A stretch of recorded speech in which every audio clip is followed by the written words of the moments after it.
Hey guys, welcome back to my channel. Hope you all are doing well. So हमारा आज का जो video है वो फोकस है आपके डा के मोस्ट इंपॉर्टेंट क्वेश्चंस के ऊपर, ठीक है।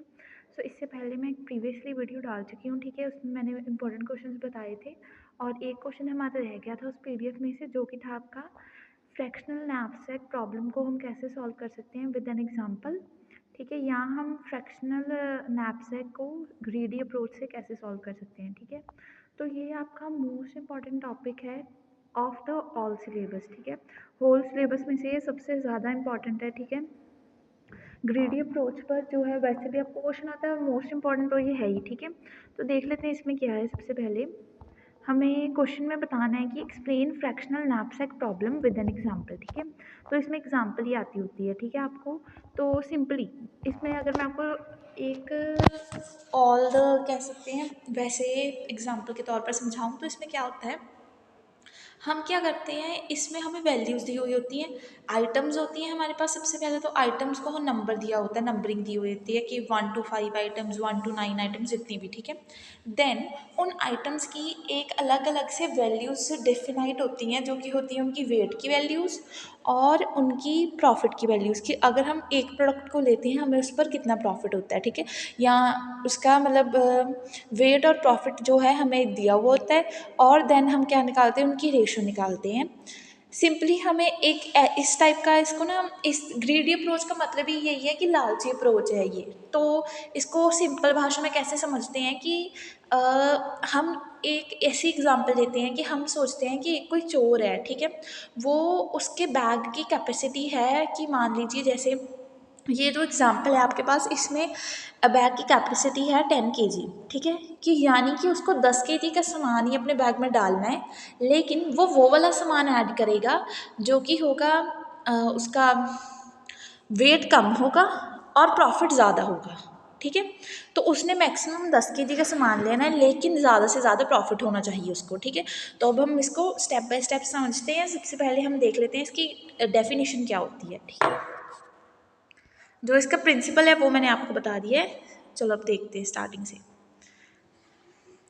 The knapsack problem states that a given set of items holding weights and profit values, one must determine the subset of the items to be added in a knapsack such that the total weight of the items must not exceed the limit of the knapsack and its total profit value is maximum, ठीक है।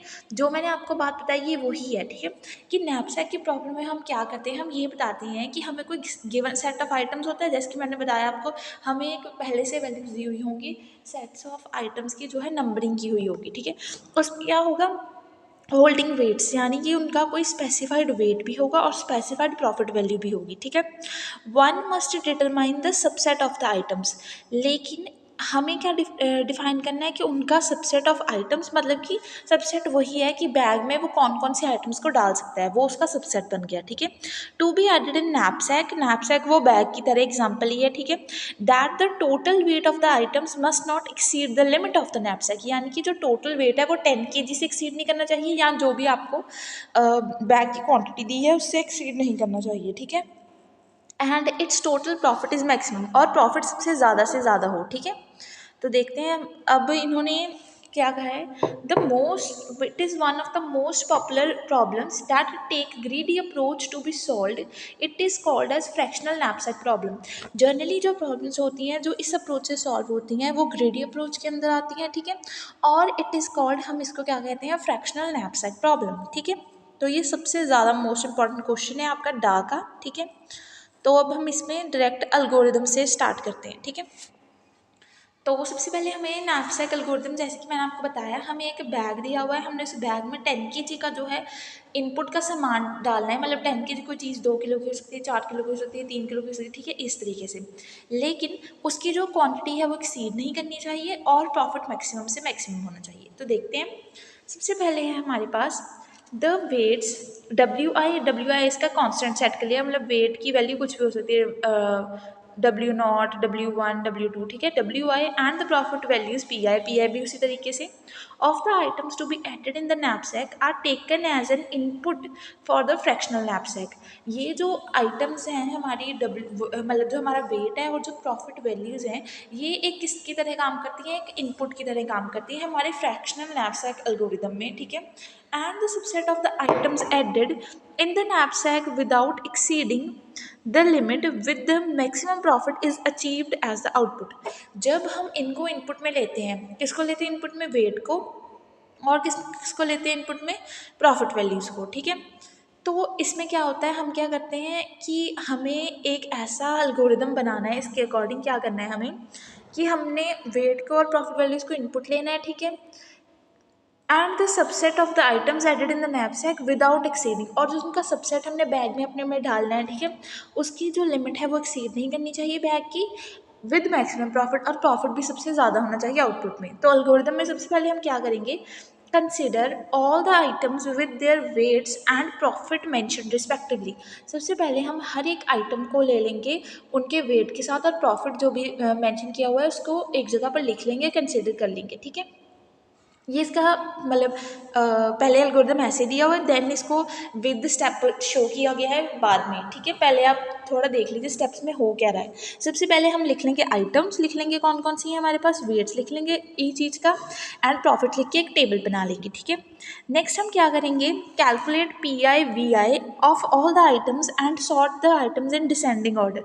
तो हम क्या करेंगे, profit ऊपर लिख के हर एक आइटम का जितना भी प्रॉफिट है, मान लीजिए एक आइटम का प्रॉफिट है 4 और वेट है 2, तो 4/2 करके लिख लेंगे, ऐसे ही सबका लिख लेंगे, ठीक है। और उनको किस ऑर्डर में जो है सॉर्ट करेंगे, डिसेंडिंग ऑर्डर में, based on their profit divide by weight values, ठीक है। देन क्या करेंगे, without exceeding the limit add the items into the knapsack. अब हम इसकी जो लिमिट है उसको बढ़ाएंगे नहीं, एक्सीड नहीं करेंगे, and add the items into the knapsack, और सारी आइटम्स को जो है नैपसैक में ऐड कर लेंगे, जितनी भी मतलब मैक्सिमम वेट है तब तक पहुंचना है हमने, ठीक है। If the knapsack can still store more weight, but the weights of other items exceed the limit, the fractional part of the next item can be added. So इसमें हमने ऐसा करना है कि मान लीजिए हम, अब मेरे पास एक आइटम थी उसका वेट था 2 kg, अगली आइटम थी उसका वेट था 5 kg, अब उससे अगली आइटम है जो उसका वेट है 2 kg। अब जो हमारे पास लास्ट में 1 kg की जगह बची है, लेकिन जो मेरी आइटम है उसका वेट है 3 kg, मेरे पास जो आइटम है उसका वेट है 3 kg, लेकिन जगह मेरे पास 1 kg की है। तो इसमें मैं फ्रैक्शनल नैपसैक की टेक्निक को अपनाऊंगी। फ्रैक्शनल नैपसैक का क्या मतलब है कि अगर मेरे पास किसी चीज़ की मतलब जैसे हम कह नहीं देते कि अगर मेरे पास 3 kg आइटम है कोई चीज़, तो मैं उसका 1 kg ले लूँगी। जैसे जो भी चीज़ मतलब हम जिसको वे करके अलग कर सकते हैं, जैसे कि फ्रूट्स, वेजिटेबल्स, कोई भी ऐसी चीज़ जिसको हम अलग कर सकते हैं।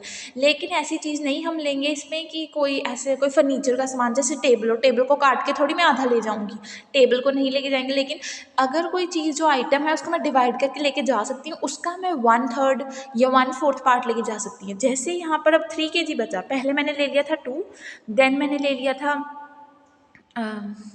5, देन मैंने ले लिया था 7 हो गया, फिर मैंने देन ले लिया था 2 अगेन से, और अब मुझे एक आइटम चाहिए, लेकिन मेरे पास जो आइटम है वो 3 kg की है। तो मैं क्या करूँगी, इस आइटम का तीसरा हिस्सा कर दूँगी, ठीक है। तो मैं 1/3 ऑफ दिस आइटम लेकर जाऊँगी अपने साथ में, ठीक है, या 1/4, जितना भी हमारे पास जितने kg का भी सामान है उसका उतना भाग हो जाएगा, ठीक है, ताकि मेरा 10 kg पूरा हो जाए, ठीक है। तो मैं उतना वे करके ले जाऊँगी।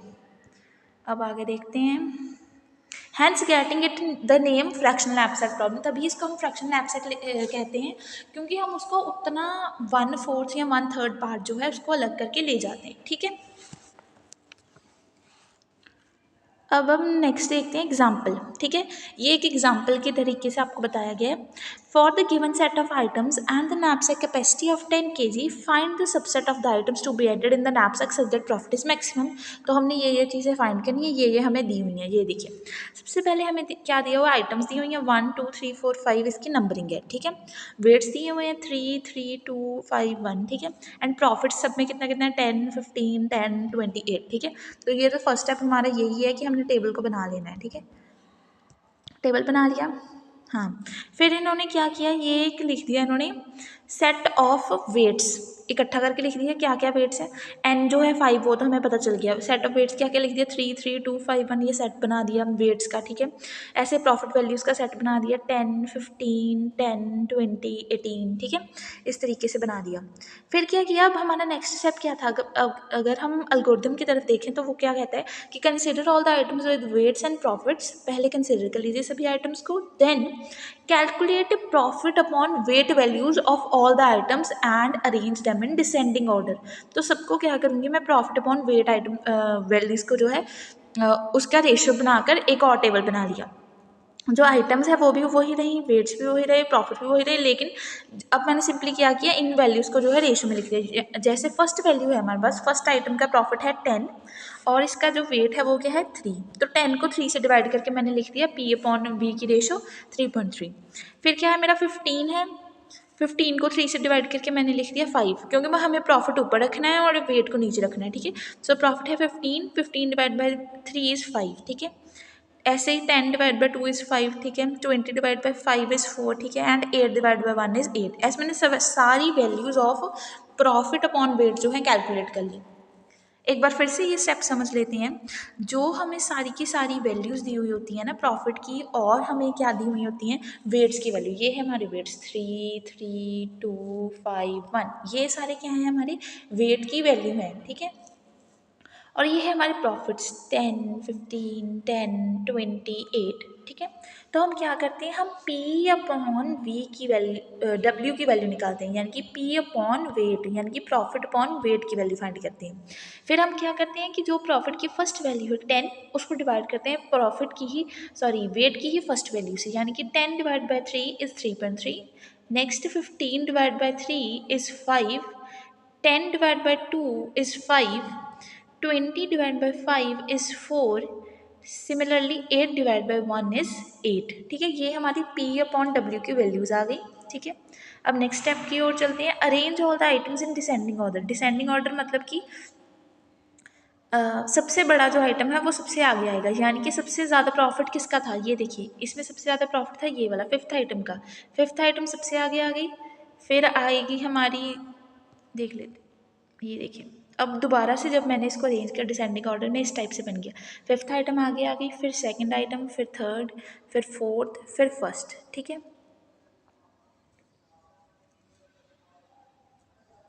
तो इस हिसाब से मैंने फिर से एक टेबल बना लिया। इसमें मैंने क्या किया, प्रॉफिट की वैल्यूज़ एज इट इज़, सारी वैल्यूज़ एज इट इज़, लेकिन जो इनका ऑर्डर था 1 2 3 4 5 आइटम्स का, इस हिसाब से हो गया क्योंकि प्रॉफिट सबसे ज़्यादा किसका है, फिर किसका है, फिर किसका है, फिर किसका है, फिर किसका है, ठीक है। तो ये दोनों तो चलो इक्वल हैं, तो 2 और 3 इस हिसाब से पोजीशन दे दी इनको, लेकिन इनको किया है इन्होंने डिसेंडिंग ऑर्डर में ही शो, ठीक है।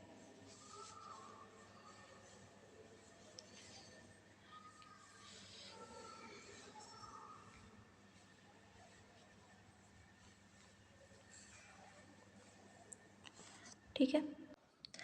हमने स्टेप 2 तक देख लिया है इसी वीडियो में, ठीक है। जो हमारा स्टेप 3 है वो हम देखेंगे नेक्स्ट वीडियो में, ठीक है। तो होप है आपको वीडियो अच्छी लगी हो और आपको ग्रेडियंट एब्स्ट्रैक्ट जो है अच्छे तरीके से समझ आ गया हो। अब जल्द ही इसका स्टेप 3 से जो है ग्रेडियंट एल्गोरिदम जो है आपका पेंडिंग है, उसके ऊपर वीडियो आएगी, ठीक है। होप है आपको वीडियो अच्छी लगी हो, और ऐसी ही और वीडियोस देखने के लिए हमारे चैनल को लाइक शेयर और सब्सक्राइब करें। बहुत जल्द नेक्स्ट वीडियो आएगी। Thanks for watching, take care, bye bye.